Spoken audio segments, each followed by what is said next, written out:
শ্রীমদ্ ভাগবত গীতার ৬ষ্ঠ অধ্যায় ধ্যান যোগ। শ্রী ভগবানুবাচ সুখমাত্যন্তিক যত্তদ বুদ্ধিগ্রাহ্য মতীন্দ্রিয়ম বেত্তি যত্র ন চৈবায়ং স্থিতস্তলতি।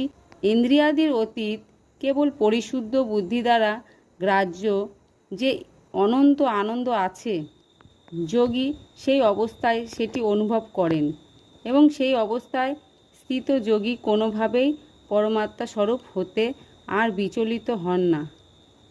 ইয়ং লব্ধা চাপরং লাভং মন্যতে নাধিকং ততঃ যস্মিন স্থিত ন দুঃখেন গুরুনাপি বিচাল্যতে।